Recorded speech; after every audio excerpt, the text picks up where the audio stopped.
Hello friends, છેલ્લા લેક્ચરમાં આપણે 43 સુધીના પ્રશ્નો પૂરા કર્યા હતા. રેડી? તો આગળ જોઈશું.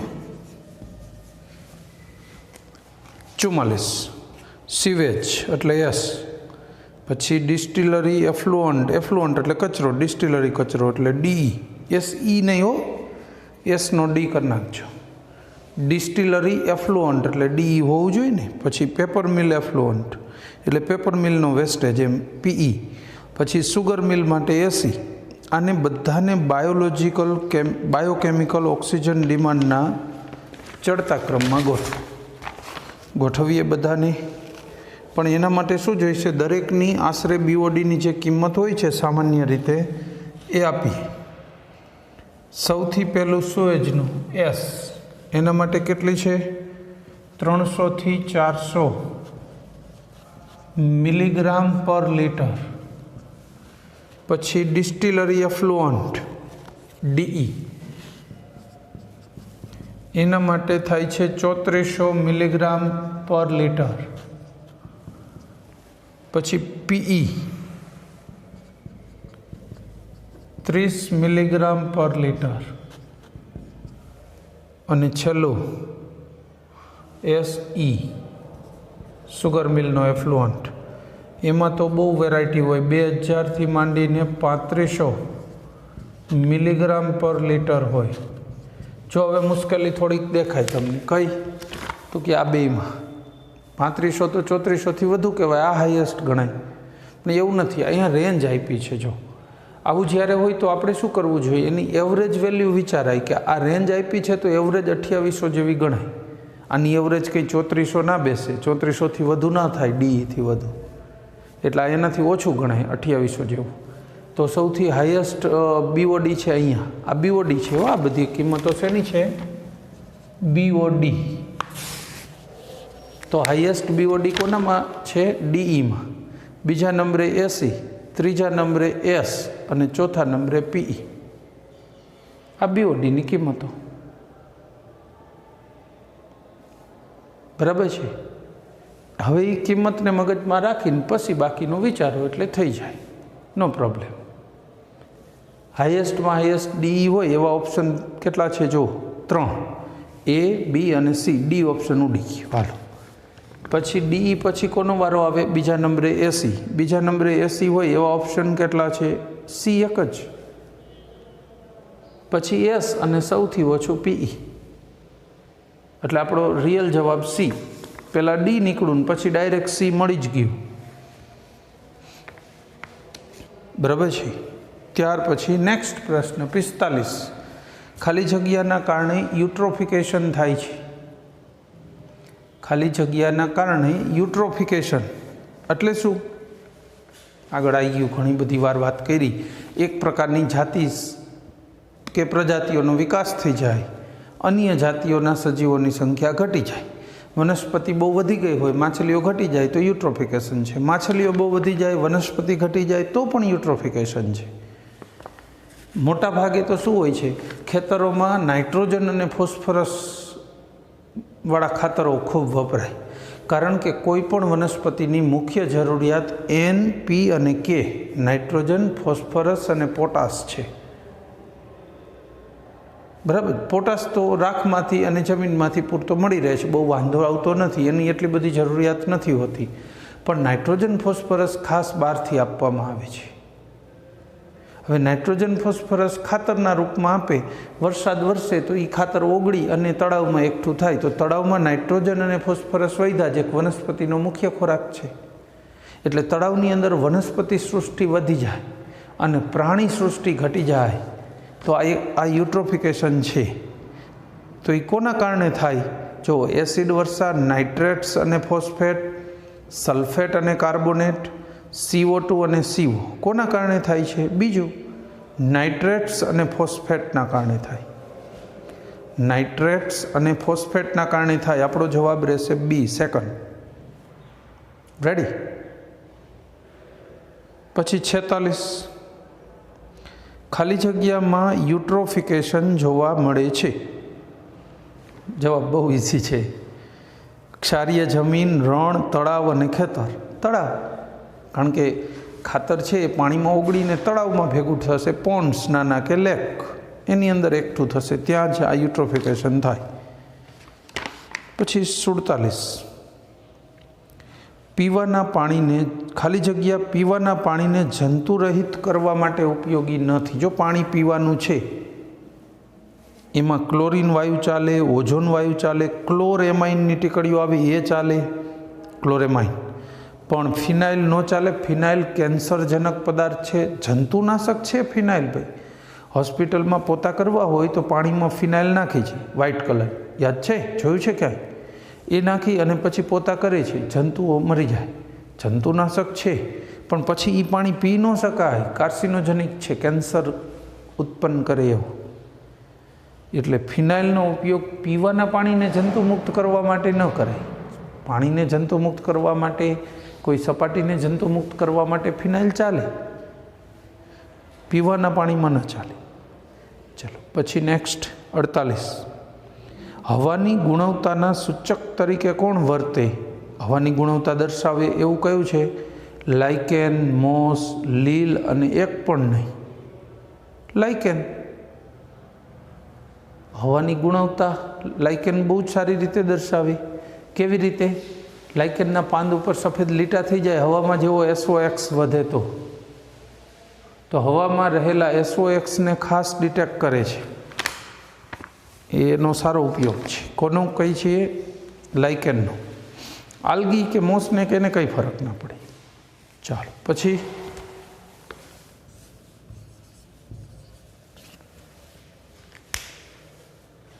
49 ખાલી જગ્યા જળ પ્રદૂષણ માટે જૈવિક ઇન્ડિકેટર નથી. ઇન્ડિકેશન આપે એટલે આપણને જાણકારી આપે કે ભાઈ અહીંયા પ્રદૂષણ છે, પાણીમાં પ્રદૂષણ છે.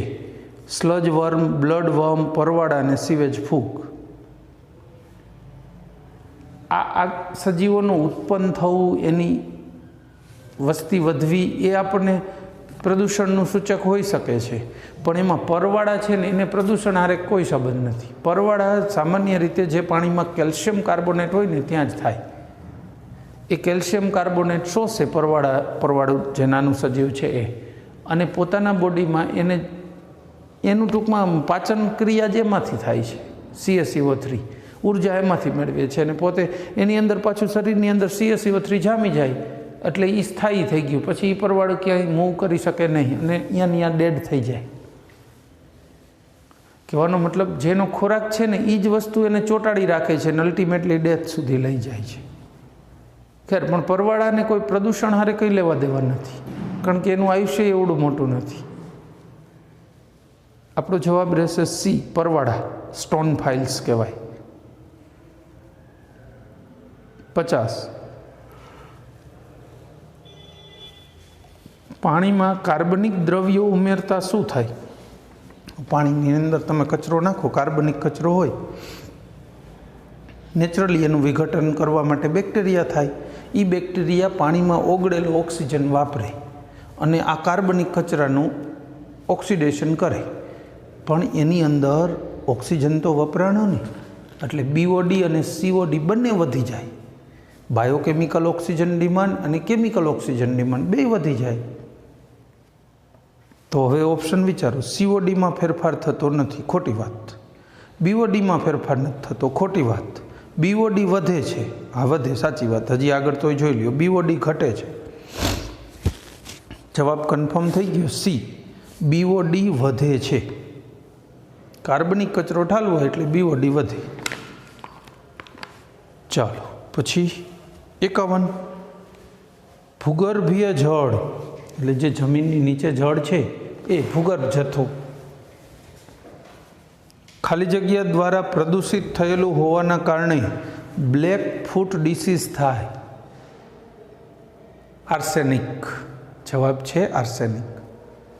બહુ વર્ષો પહેલાં રાજાઓના સમયમાં તમે સાંભળ્યું હશે ક્યાંકનું ક્યાંક, ઘણી વખત રાજગાદી પડાવી લેવા માટે કોઈ રાજકુંવર અથવા સેનાપતિ અથવા કોઈ પ્રધાન એ પડાવી લેવા માટે કેટલાક સૈનિકોને તો ફોડે, પણ પછી રાજાને ખોરાકમાં ધીમું ઝેર દેવાનું ચાલુ કરી. ખોરાક હોય ને, રસોઈયાને ફોડી થોડું થોડું નાખે, આર્સેનિકવાળું ઝેર હતું. અને એની માત્રા શરીરમાં જેવી આવે એટલે લીવર ખરાબ થાય, એ રાજા કામ ન કરી શકે, હાંફ ચડી જાય, કંઈ કામ કરી શકે એવા ન રહીએ, અશક્ત મંડે થવા. વૈદ આવીને એને તપાસે, પગમાં ચેક કરે, ખાસ પગ જે છે ને એના તળિયે પંજો હોય, અહીંયા વચ્ચે ખબર હોય તો સોફ્ટ ભાગ હોય, થોડો ઊંચો હોય, હા એ ભાગમાં કાળા સર્કલ દેખાય. જો એવા સર્કલ એને જોવા મળે તો એ સમજી જાય કે આને ખોરાકમાં ઝેર આપ્યું ને એના કારણે સર્કલ થઈ ગયા છે, કશો વાંધો નહીં, કે હું દવા આપું 2-4 દિવસમાં ઓકે થઈ જશે. એમ કરી દવા આપી અને ઘરે જતા રહે, ઘરેથી બિસ્તરા પોટલા બાંધીને બીજા રાજ્યમાં.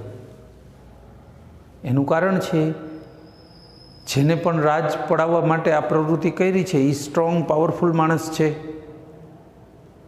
એ માણસને ખબર પડી જાય કે વૈદ્યને ખબર જ પડી જાય આ તો ઝેર અપાયું છે એવું, એટલે એ રાજાને તો મારે પણ એના પછી બીજો વારો વૈદ્યનો હોય, એટલે એ બચવા માટે ભાગી છૂટે. ખેર, પણ આ એક ધીમું ઝેર હતું આર્સેનિક. જો એકસાથે લેવામાં આવે તો બી ડેથ થઈ શકે છે, અને સ્લોલી ખોરાકમાં જશે તો પણ એ પોઈઝનસ છે, કારણ કે લીવર આવા ભારે ધાતુઓને શોષી શકે છે, પછી એનો નિકાલ કરી શકતું નથી, એટલે લીવર ફેલ થતું જાય. આપણે આવું જંક ફૂડ ખાતા હોય કે જેની અંદર આવા કોઈ સોલ્ટેશન આવી જાય તો આપણું લીવર અલ્ટિમેટલી ખરાબ થતું જાય. બરાબર છે? લીવર એટલું બ્લોક રહીએ, આપણી કામ કરવાની ક્ષમતા એટલી ઘટતી જાય.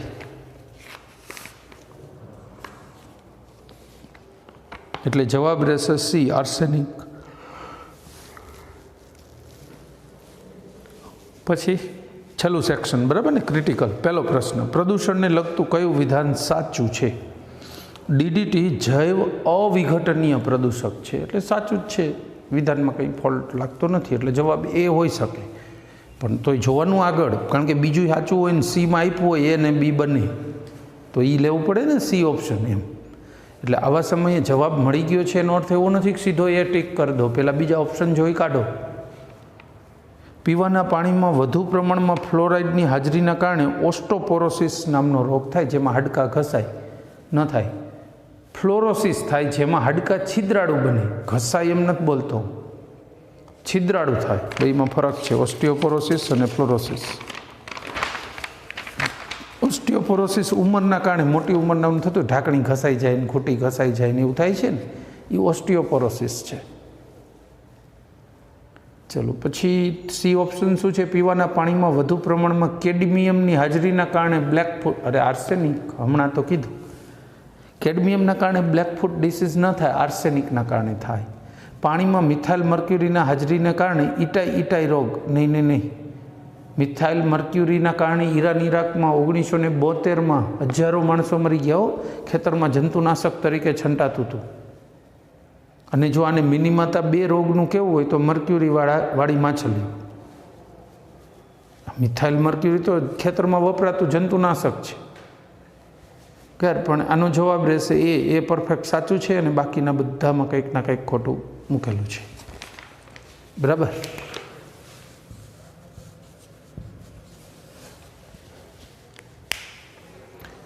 બીજું, આહાર શૃંખલામાં ઊંચા પોષક સ્તરે આવેલ સજીવોને કયો પ્રદૂષક સૌથી વધુ અસર કરે છે?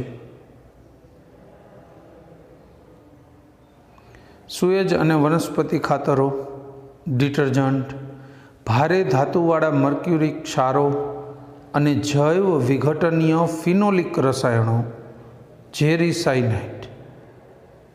હવે આહાર કળી છે ને, એમાં સૌથી નીચે પ્રથમ ક્રમના તૃણાહારી પ્રાણીઓ આવે. તૃણ ખાય, ઘાસ ખાય, કૂણો, સસલાને. પણ ઉપલા સ્તરે આપણે માણસો આવીએ. ક્રમશઃ શું થાય? સસલા ઘાસ ખાય, હવે ઘાસમાં જો કેડમિયમ કે એવી કોઈ ભારે ધાતુ હોય, મર્ક્યુરી, કેડમિયમ, તો એ એના પેટમાં જશે, પણ પેટમાંથી નિકાલ નહીં પામે. બધાના લીવર ભારે ધાતુ શોષી શકે છે, નિકાલ નથી કરી શકતા, એટલે એના પેટમાં જશે.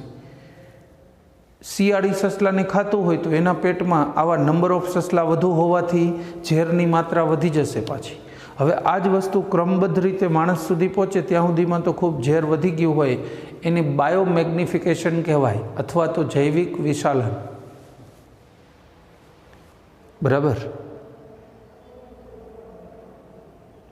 તો કયો પ્રદૂષક આપણને સૌથી વધુ અસર કરે? સી, ભારે ધાતુવાળા મર્ક્યુરિક ક્ષારો, કેડમિયમ, લેડ, એના ક્ષારો બધાય જૈવ વિઘટનીય ફિનોલિક રસાયણો. બરાબર.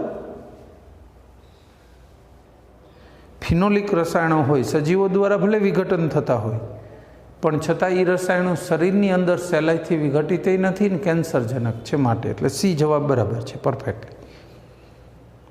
પછી ત્રીજું, જળાશયોમાં પોષક તત્વોનું પ્રમાણ વધતા એક અથવા વધુ પ્રજાતિનો વિકાસ થાય છે, પરંતુ જાતીય વિવિધતામાં ઘટાડો થાય તો આ ઘટનાને શું કહેવાય? જૈવિક વિશાલન. જાતિઓ વધે છે, યુટ્રોફિકેશન, અને એક પણ નહીં. જળાશયમાં પોષક તત્વો જેવા વધે તો અમુક પ્રજાતિ વધી જાય. દાખલા તરીકે ખાતરો વધી જાય તો વનસ્પતિઓ વધી, પણ પ્રાણીઓ ઘટી જાય. માછલી, દેડકા, કાચબા એ બધું ઘટી જાય. એટલે વિવિધતા ઘટી જાય, જૈવ વૈવિધ્ય નાશ પામે. એને યુટ્રોફિકેશન કહેવાય. અથવા એવું બની શકે, જો માછલીઓ અને સજીવો વધી જાય, એક બધી વનસ્પતિ ખાઈ જાય એટલે વનસ્પતિનું પૂરું થઈ જાય તળાવમાં, એવું બની શકે. એ પણ યુટ્રોફિકેશન જ છે. તો આ બંને યુટ્રોફિકેશન જ કહેવાય. તો આપણો જવાબ રહેશે સી. ચલો પછી ચોથું, સજીવો પર યુવી કિરણો પડતા ફોટોડાયનેમિક એક્શન થાય, થાઇમિડિન બને શરીરમાં, ડીએનએના એચ બંધનું વિભાજન થાય, ફોસ્ફોડાયસ્ટર બંધનું વિભાજન થાય. સી જવાબ. ડીએનએના જે હાઇડ્રોજન બંધ હોય ને તૂટી જાય ને શૃંખલા છૂટી થઈ જાય. ડીએનએ મ્યુટેશન, જનીનિક વિકૃતિ કહેવાય આને. આ ફેરફારને જનીનિક વિકૃતિ કહેવાય. આવી જનીનિક વિકૃતિ ઉત્પન્ન થાય, યુવી કિરણો પડે એટલે આપણા જે કોષ ઉપર પડે એના ડીએનએ નાશ પામે. સી જવાબ. ચલો પછી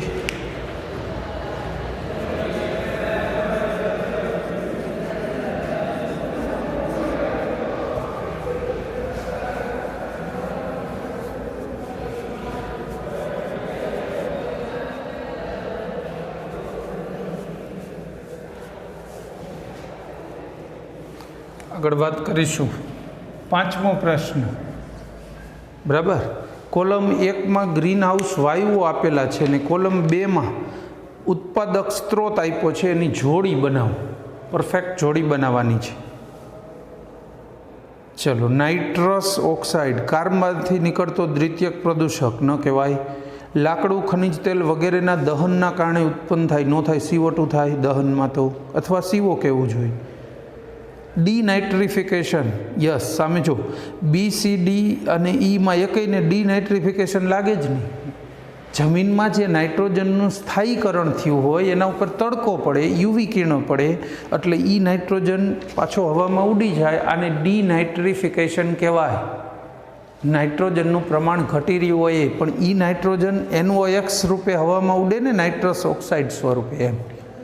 એટલે એ સામે ત્રીજું જોડાવું જોઈએ. એવા ઓપ્શન કેટલા છે એ ચેક કરો. પહેલું એક જ, એટલે જવાબ એ કન્ફર્મ. બીજામાં કોઈ અહીં છે જ નહીં, છતાંય આપણે બાકીના ચેક કરી લેવાના. ક્લોરોફ્લોરો કાર્બન, ચાલો બીજું. તો એ સામે ક્યાં જોડાશે તમે 1 by 1 જોતા જાઓ. રેફ્રિજરેટર, એરોસોલ સ્પ્રે, એમાં જોડાય. પછી મિથેન. મિથેન માટે શું કહીશું? કેટલ. કેટલ એટલે પ્રાણીઓ. ડેનમાર્કમાં તમે ગાયો રાખો ને, ગાય છે ને પર 24 hour એટલે કે પર ડે 13 લીટર જેટલો, 13 થી 17 જેવું હોય છે, પણ 13 લીટર કહો તો વાંધો નહીં, 13 લીટર જેટલો મિથેન વાયુ શરીરમાંથી બહાર કાઢે છે, ગેસ રૂપે, વાછટ રૂપે. વાછૂટ થાય એમાં આટલો ગેસ નીકળે છે દરરોજનો એક પ્રાણી દીઠ. અને સરકારે એના ઉપર ટેક્સ નાખેલો છે. તમે જે પ્રાણી રાખો તો પ્રાણી જે આ વાછૂટ કરે એનો જે ગેસ ઉત્પન્ન થાય મિથેન, પર્યાવરણને પ્રદૂષિત કરે, એના માટે ટેક્સ રાખેલો છે ડેનમાર્ક. પછી એ કેટલ, ટૂંકમાં પશુધન જે મિથેન ઉત્પન્ન કરે છે એ. ચોખા, ડાંગરના ખેતરો, પેડીફિલ્ડ. પછી પેડીફિલ્ડ એટલે જ ડાંગરના ખેતરો. ડાંગર એટલે પેડી થાય. પછી ટોયલેટ, એટલે લેટ્રિન વેસ્ટેજ હોય જેનું વિઘટન થાય ત્યારે મિથેન ઉત્પન્ન થાય. તો ટૂંકમાં સીમાં 5 આવે, બરાબર છે. ડી ઓઝોનમાં કારમાંથી નીકળતો દ્વિતીયક પ્રદૂષક અને કાર્બન ડાયોક્સાઇડ બીજું, લાકડું, ખનિજ તેલ વગેરેના દહનથી ઉત્પન્ન થાય.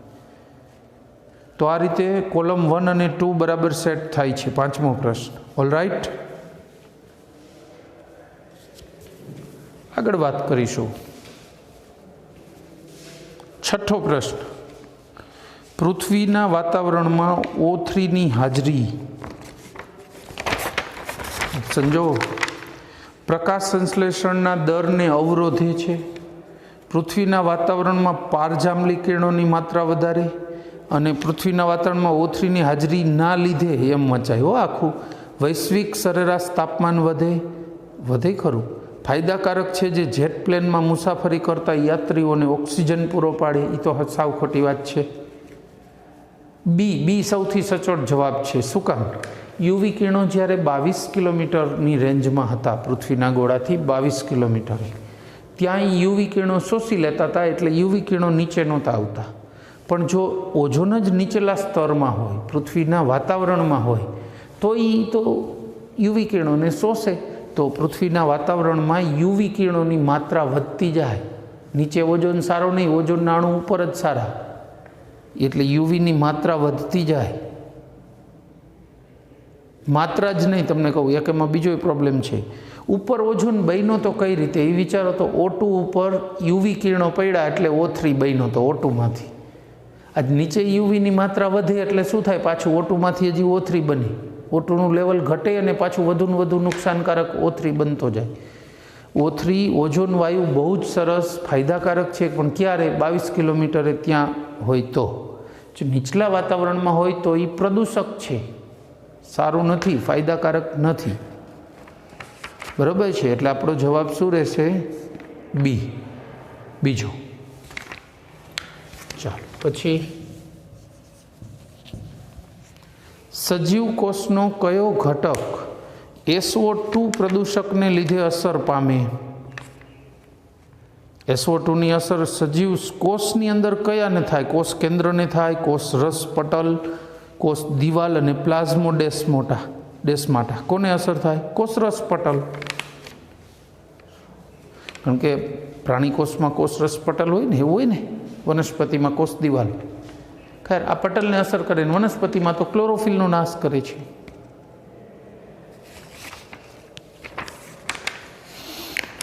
આ કોષરસ પટલ ખરાબ થઈ જાય, કોષ ફાટી જાય એવું બને.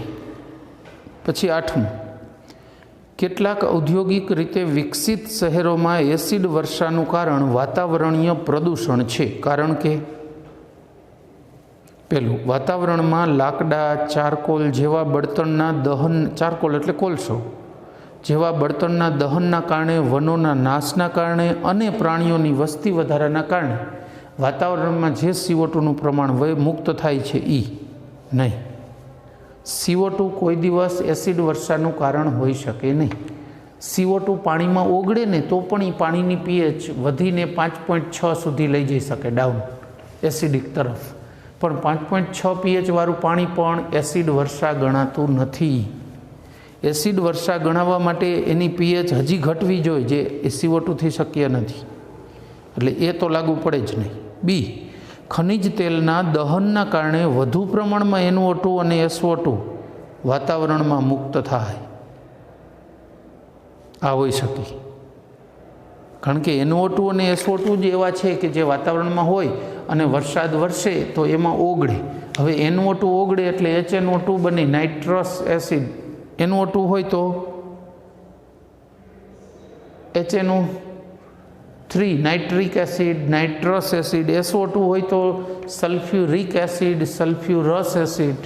કારણ કે આમાં શું થાય? 100% SO2 જ ઓગળે એવું ન સમજવું. SO2 ઉપર ઓક્સિજનની પ્રક્રિયા થઈને SO3 એ બન્યું હોય અને એ બધા સંયુક્ત રીતે પાણીમાં ઓગળે એટલે વિવિધ એસિડ ઉત્પન્ન કરે અને એને એસિડ વર્ષા કહેવાય.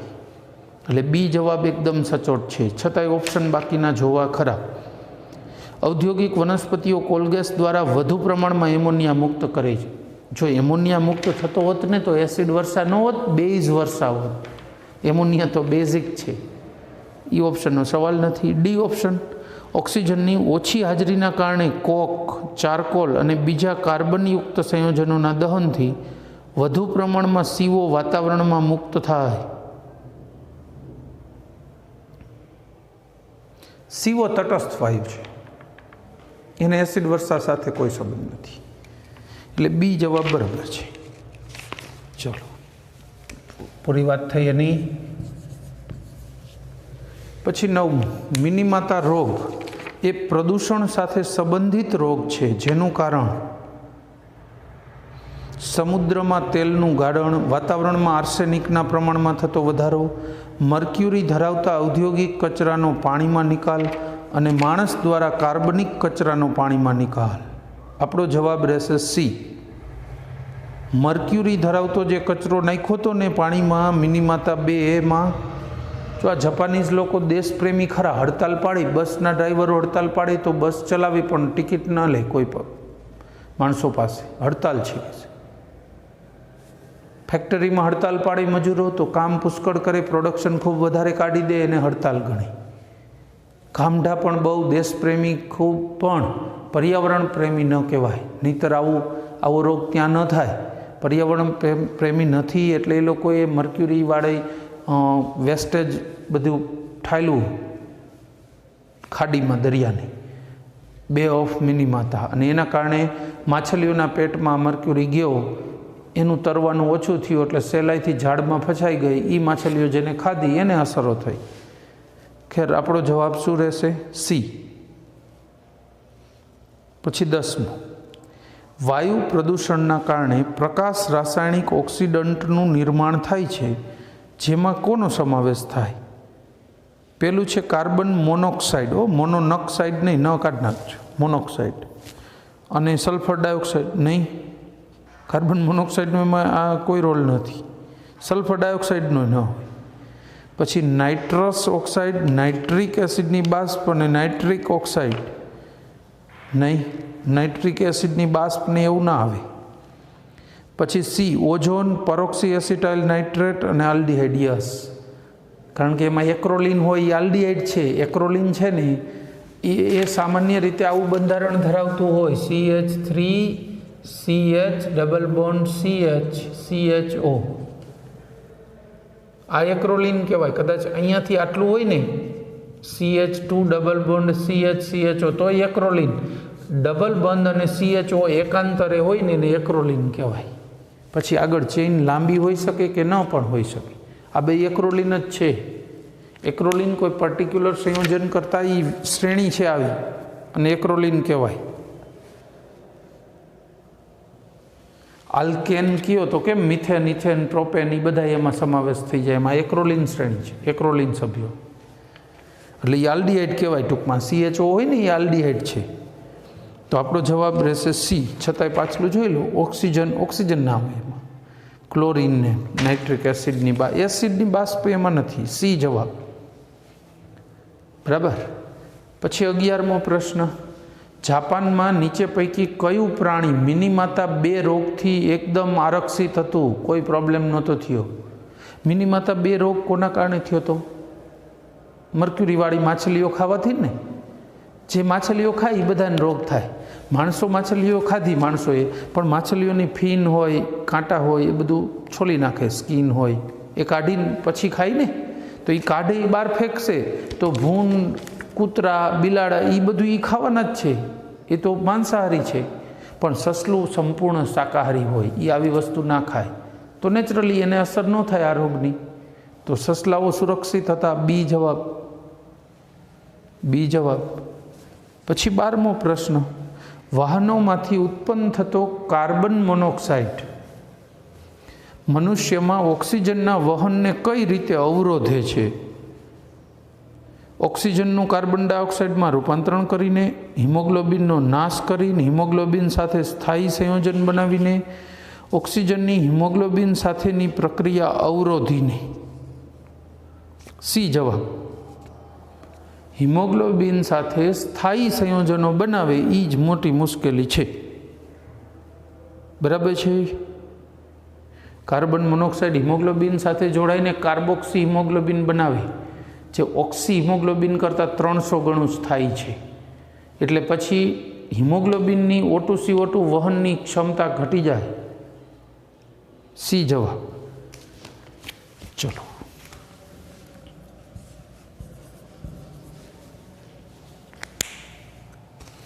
13. મેટ્રોપોલિટન શહેરોમાં જોવા મળતા પ્રકાશ રાસાયણિક ધૂમ્રધુમ્મસમાં કયા ઘટકો હોય છે?